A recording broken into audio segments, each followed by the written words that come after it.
Screen play வேறையா இருக்கிறதுனால situations மாறும். அதே மாதிரி பண்ணாலும் நீங்க அதே மாதிரி படம் ஒரே மாதிரி இருக்குன்றீங்க. ஸோ அதனால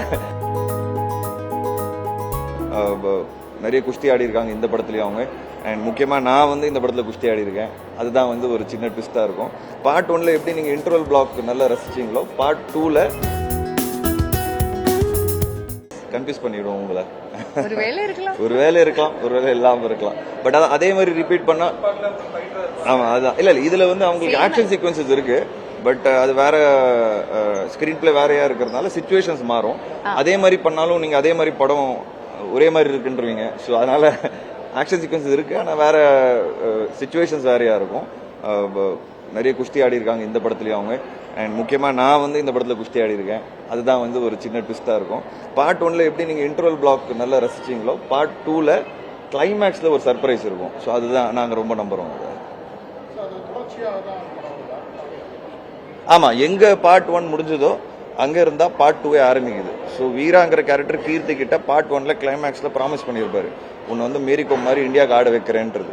அது அவன் பண்ணானா இல்லையாங்கிறது தான் இந்த படத்தோட கதை.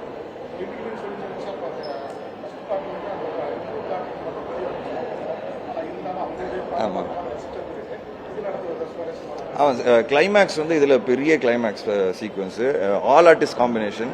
அண்ட் ஒரு 6 இல்லை 7 நாள் எடுத்தோம்.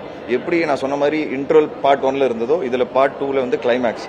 அது வந்து எல்லா ஆர்டிஸ்ட் காம்பினேஷனில் வச்சு ஷூட் பண்ணியிருக்கிறோம். அண்ட் அது ரொம்ப சேலஞ்சிங்காக இருந்தது. சுப்ரீம் சுந்தர் மாஸ்டர் அவர் தான் வந்து ஸ்டண்ட் கொரியோகிராஃபர் இந்த படத்துக்கு. ரொம்ப அழகாக அந்த ஹோல் சீக்வன்ஸ் வந்து எக்ஸிக்யூட் பண்ணி கொடுத்தாரு. அதுதான் இந்த படத்தோட ஹைலைட்டாக இருக்கும். லாஸ்ட் 40 மினிட்ஸ் வந்து நீங்கள் தேட்டர்லேருந்து வெளியே பார்த்துட்டு வெளியே வரும்போது நீங்கள் பயங்கர ஒரு சிரிப்போடு இருப்பீங்க. அதை நாங்கள் ஸ்ட்ராங்காக நம்புகிறோம். ஐஸ்வரி சார் ப்ரொடியூஸ் பண்ணியிருக்காரு. ஸோ பார்ட் 1ஓட நான் சேர்ந்து ப்ரொடியூஸ் பண்ணியிருக்கேன். ஸோ பார்ட் 1ஓட இன்னும் கொஞ்சம் பிரம்மாண்டம் இந்த படத்தில் உங்களுக்கு தெரியும். ஆமாம், கருணாஸ் அண்ணா வந்து எப்படி பார்ட் 1ல உங்களை எல்லாரும் பயங்கரமாக அவரோட அந்த மேல் ஷாவனிஸ்ட் கேரக்டர் வச்சு சிரிக்க வச்சாரோ, இந்த படத்துலையும் அவர் வந்து த்ரூ அவுட்டாக இருக்கிறாரு. எஸ்பெஷலி செகண்ட் ஹாஃப் வந்து சூப்பராக ஹோல்ட் பண்ணுவார். காளி வெங்கட், முனீஷ்காந்த், ஸ்ரீஜா மேடம், இந்த மாதிரி எல்லாருமே அந்த ஹோல் பட்டாலுமே பார்ட் 1ல பார்த்த பட்டாலும் உங்களுக்கு பார்ட் 2லயும் இருக்கும். அண்ட் எந்த கேரக்டரும் நீங்கள் மிஸ் பண்ண மாட்டீங்க. நீங்கள் பார்ட் 1ல பார்த்து என்ன ரசிச்சிங்களோ அந்த கேரக்டர்ஸ் நீங்கள் பார்ட் 2ல பார்த்தும் ரசிப்பீங்க. நான் சொன்ன மாதிரி ரம்யாகிருஷ்ணன் மேடம் வந்து ஒரு சூப்பரான ஒரு கேரக்டர் பண்ணியிருக்காங்க. அதை பற்றி நிறைய சொல்ல முடியாது. இப்போ அது ட்ரெய்லர் வரும்போது 27 நாளைக்கு ட்ரெய்லர் ரிலீஸ் ஆக போகுது. ஸோ நீங்கள் எல்லாரும் பாருங்கள். பார்க்கும்போது உங்களுக்கு ஒரு ஐடியா வரும் இந்த படம் என்னங்கிறது.